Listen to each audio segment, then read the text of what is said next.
এগিয়ে এসে প্রণাম করে বসলেন। ঠাকুর বললেন, হাতটা বাড়াও, তোমার জন্য আমি কিছু লিখে রেখেছি। এই লেখাটা ঠিক হয়েছে কিনা একটু পড়ে দেখো তো।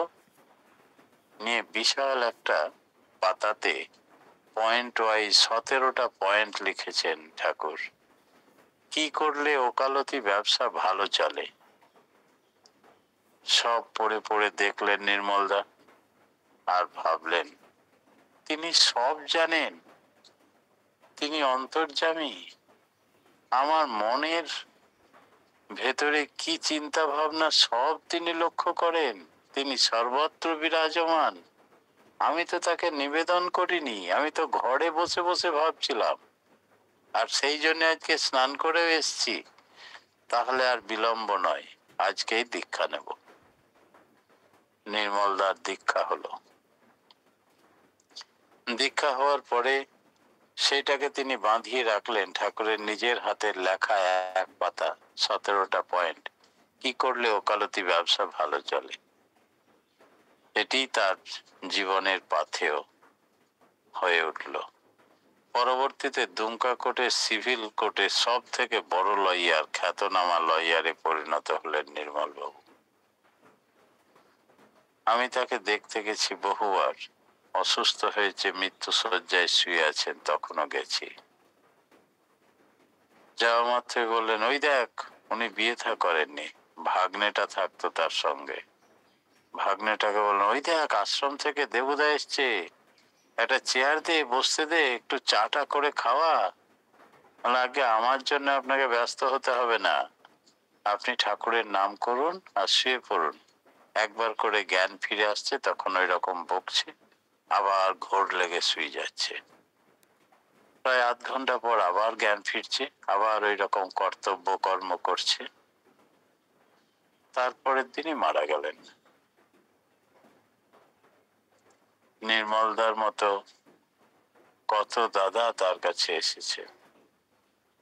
ঠাকুর একদিন বললেন সকালে উঠেই, আজকে এঁচড়ের ঝোল খাবার খুব ইচ্ছা হয়েছে। বলে, ঠাকুর এখন তো এঁচড় পাওয়া যায় না, সময় নয়, এখন সিজন নয় এঁচড়ের, কি করে এঁচড় পাবো কোথায়? বলে, খোঁজ খোঁজ, খুঁজতে খুঁজতে ঠিক পাবি নে। কোথায় খুঁজবে?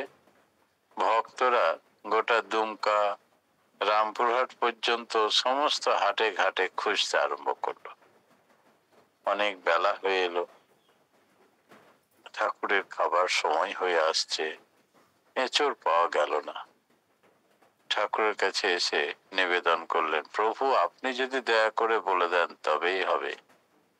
তখন ঠাকুর বললেন, এই যে আশ্রমের পিছন ধারে এই মহল্লাটাকে কি বলে? বলে, লক্ষ্মীকুড়ি। ওই লক্ষ্মীকুড়িতে যা, মেন রোড ধরে দেখবি একটা গাছে এঁচড় ধরে আছে। ঠিক একটা ছোট্ট গাছে একটি এঁচড় ধরে আছে। গাছের মালিককে ডাকা হলো। মালিক বলল, আমি তো গাছের মালিক নই, মালিক হলে তো আমি জানতাম গাছে এঁচড় ধরেছে কি ধরেনি। যিনি মালিক তিনি তোমাদেরকে পাঠিয়েছে, আর তিনি জানেন এঁচড় ধরে আছে, অতএব এই কৃতিত্ব তাঁরই, তিনি ধরিয়ে রেখেছেন আর তিনি জানেন।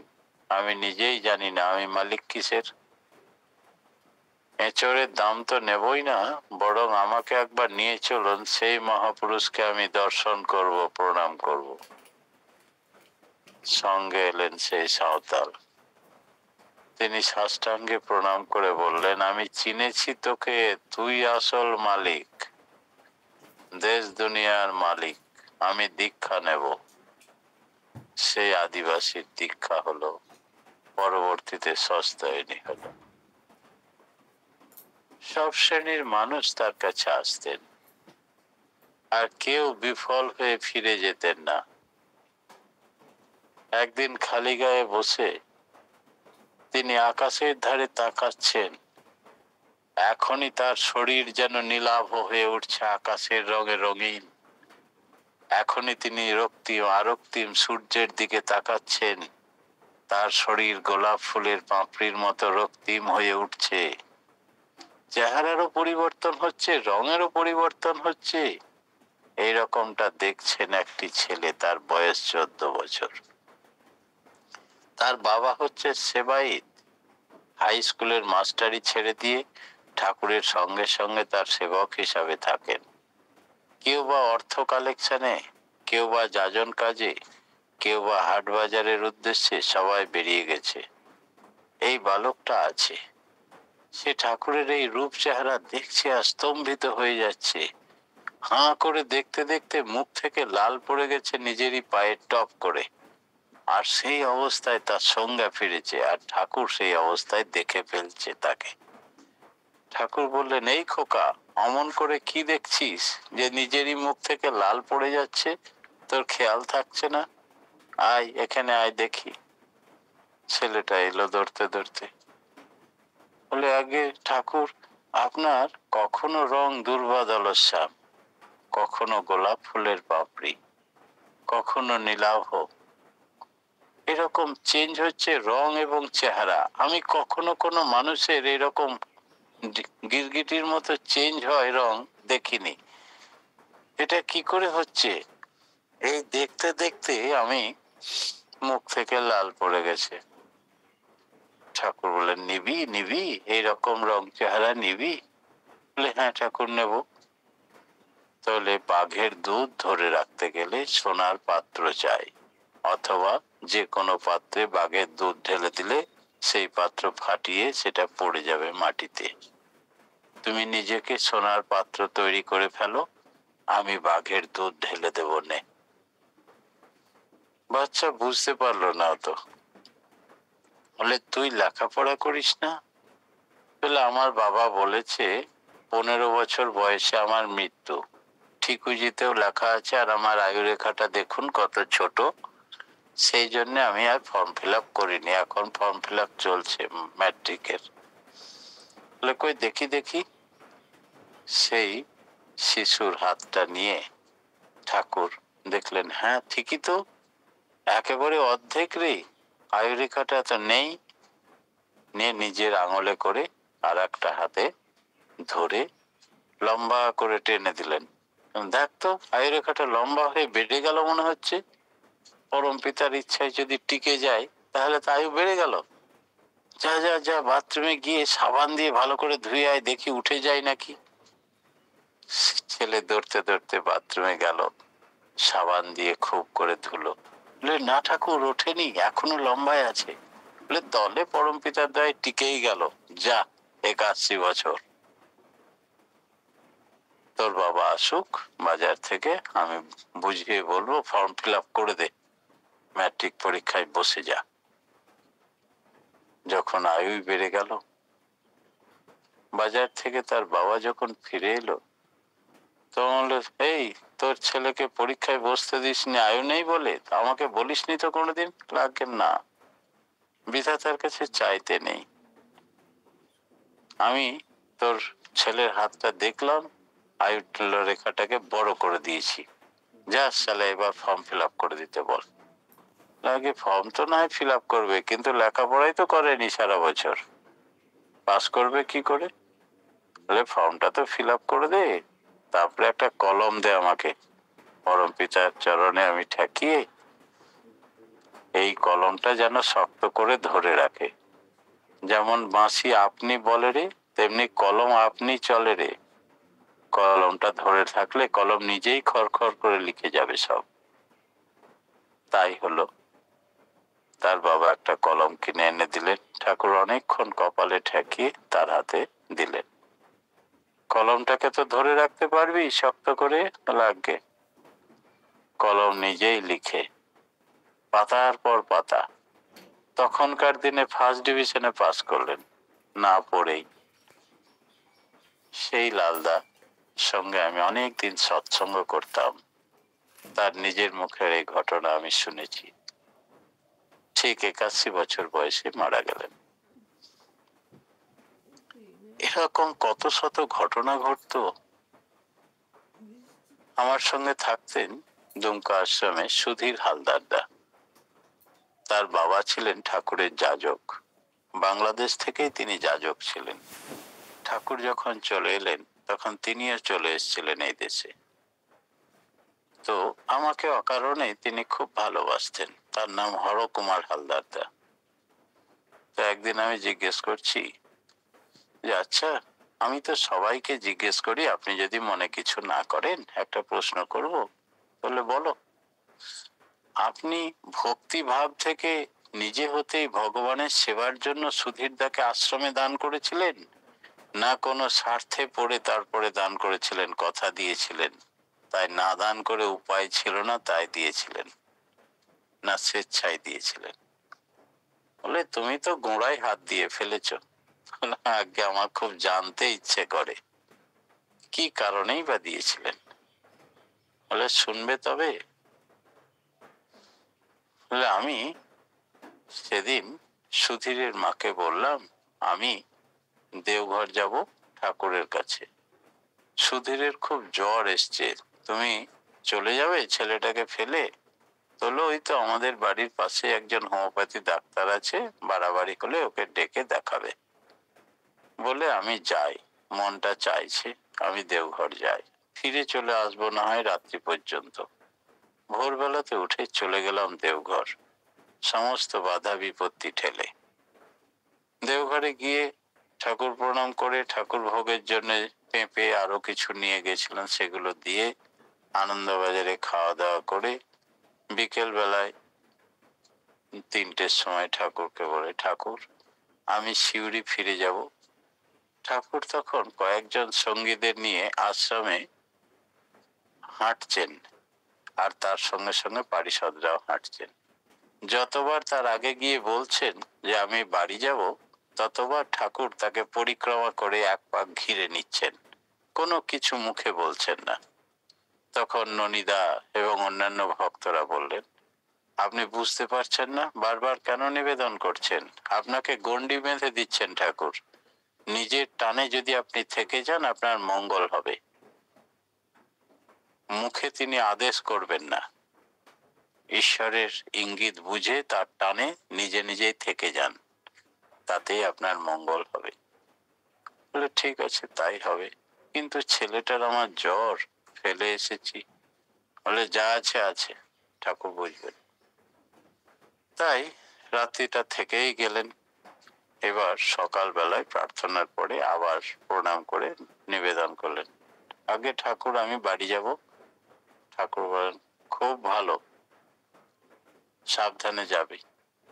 প্রণাম করে সোজা বাস স্ট্যান্ডে এসে সিউড়ির বাস ধরে বাস স্ট্যান্ডে নেমেছে যখন, একটা রিক্সা করে এবার করিদ্ধা সৎসঙ্গ আশ্রমের পাশে সৎসঙ্গ কলোনিতে থাকতেন উনি। তখন কলোনির এক লোকের সঙ্গে দেখা। সে বলে তোমার সুধীর যে কাল মারা গেছিল গো। বলে তারপরে?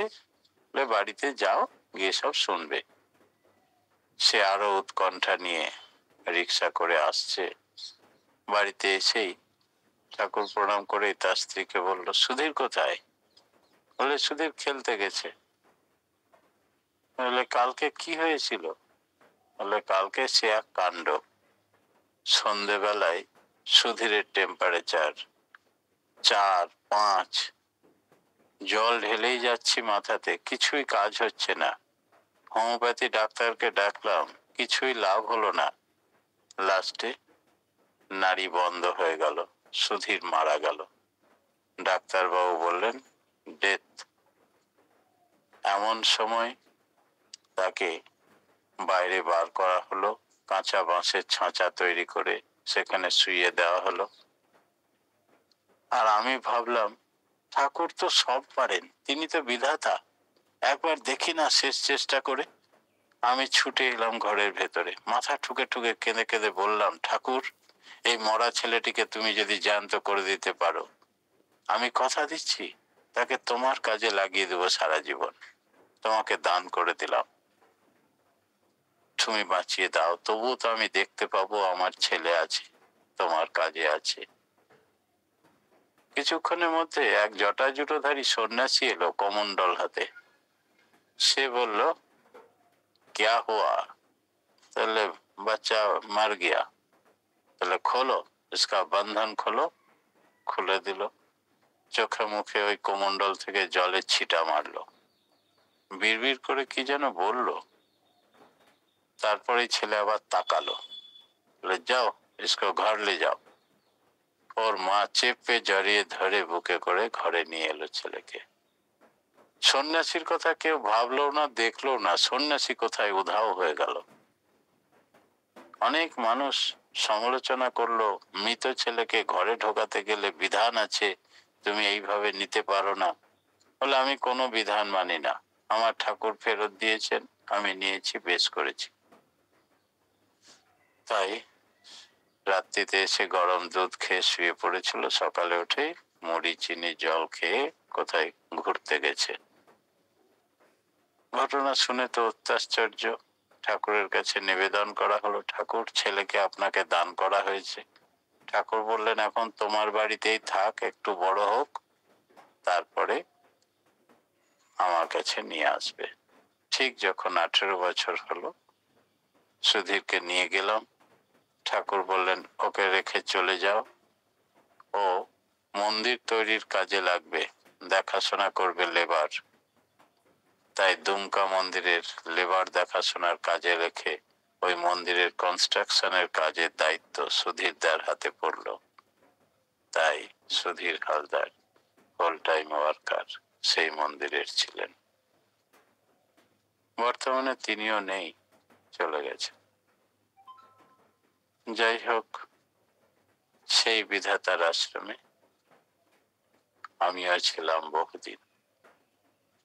আর এই থাকার সুবাদে অনেক বড় বড় ভক্ত মানুষদের সঙ্গ করার সুযোগ হয়েছিল। একদিন এলেন প্রেসিডেন্ট গোপাল বিশ্বাস দা। শীতকাল, সন্ধ্যেবেলায় গাড়িতে হর্ন দিল, আমি দৌড়ে গিয়ে গেট খুলে দিলাম, জয়গুরু জয়গুরু করে ভেতরে আহ্বান করে নিয়ে এলাম। বললেন প্রসাদ, আজকে রাত্রিতে এখানেই হল্ট, কোনো অসুবিধা নেই তো? আজ্ঞে না। তো আমাদের কি খাওয়াবে? আজ্ঞে আপনি যা বলবেন। তো বললে শীতকালে খিচুড়ি ভালো, বলো। আজ্ঞে। বলে তো দিলাম আজ্ঞে, কিন্তু রান্নাঘরে গিয়ে দেখি ডাল নেই। ডাল ছাড়া খিচুড়ি হবে কি করে? হয়ে যাবে ঠাকুরের দয়ায়, একটু হলুদটা বেশি করে দিয়ে দেবো, আর যেন বুঝতে না পারে বলে না, আবার কিছু আগে পাঁপড় কেটে দিয়ে দিলাম, আর গরম খিচুড়ির উপরে একটু ঘি,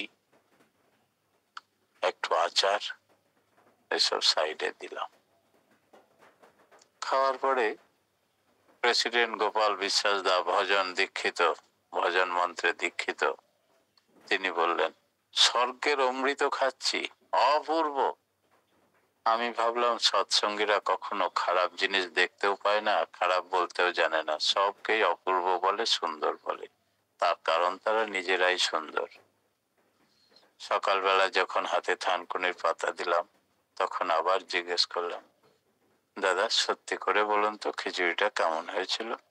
বলে বিশ্বাস করো, অপূর্ব, স্বর্গের অমৃতকে হার মানিয়ে দেয়। আগে আপনি যেটা খেলেন সেটা ডালবিহীন খিচুড়ি। কি? হো হো হো হো করে হেসেই যাচ্ছেন, ডালবিহীন খিচুড়ি এত সুন্দর?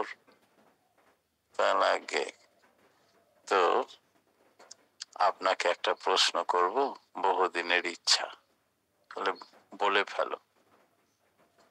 আপনি কার যাজনে সরকারি চাকরি ছেড়ে দিয়ে, আপনি আসামবাসী, আপনি উচ্চ কুলে জন্ম আপনার, ঠাকুরের দীক্ষা নিয়ে সব কিছু ছেড়ে দিয়ে চলে এলেন একেবারে হোল টাইম ওয়ার্কার হিসাবে ঠাকুরের কাছে, ভজন দীক্ষায় দীক্ষা পেলেন, প্রেসিডেন্ট হলেন। এর মূলে কার প্রেরণা, কার যাজন, এটা যদি একটু দয়া করে বলেন। বলে তুমি আসল কথাই চলে গেছো, একদম ঠিক। তাহলে শোনো, শিলচরের কালীবাড়ির নাম শুনেছো? নাম শুনেছি, যাইনি বা দেখিনি কোনোদিন। বলে ওই কালীবাড়ির কাছেই আমাদের বাড়ি, তাই বিকেলবেলা মাঝে মাঝে শিলচরের কালীবাড়িতে যেতাম। সেখানে গিয়ে দেখি এক জটাজুটোধারী সন্ন্যাসী থাকতো সেখানে। কেউ বলে 500 বছর বয়স, কেউ বলে 5000 বছর।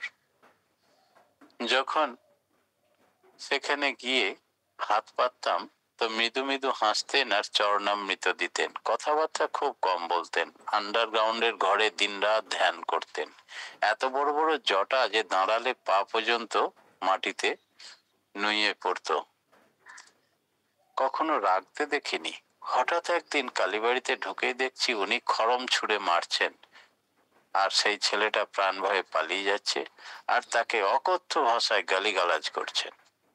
আর সেই চেহারা, আর সেই জটাজুটোগুলো মাটিতে নেত্রে নেত্রে যাচ্ছে। এই ভয়ঙ্কর ভীম রূপ দেখে চুপ করে গেলাম। কিছুক্ষণ পর শান্ত হয়ে যখন আবার বসলেন, তখন হাত বাড়ালাম, চরণামৃত নিলাম, নিয়ে বললাম, বাবা একটা কথা বলবো? বলে, বলো। আপনাকে জীবনে রাগতে দেখিনি। আপনি হঠাৎ ওই ছেলেটা কি এমন অপরাধ করেছিল, আপনি রেগে গেলেন কেন? বলে, শুনবি তবে? দেশ দুনিয়ার মালিক, যিনি পরম ব্রহ্ম, পরমেশ্বর, পরমাত্মা, তিনি এই ধরাধামে মানুষের রূপ ধরে জন্মেছেন রে। বলে, কি নাম তার? শ্রী শ্রী ঠাকুর অনুকূল চন্দ্র নাম নিয়েছেন। তার সৎমন্ত্রে দীক্ষা পেয়েছে এই হতভাগা। ব্রহ্মা বিষ্ণু মহেশ্বর যার নাম করে দিন রাত, কুল কিনারা পায় না। বলে, আপনিও কি তারই নাম করেন? নিশ্চয়ই। আমি কি ব্রহ্মা বিষ্ণু মহেশ্বরের বাইরে? তাকে ছেড়ে দিয়ে বলছে আমার কাছে দীক্ষা নেবে। একে যদি কুচি কুচি করে কেটে গঙ্গার জলে ভাসিয়ে দেওয়া যায়, তবুও কিন্তু কোনো পাপ হবে না। এই খড়মটা তো আমারই কপালে লাগলো।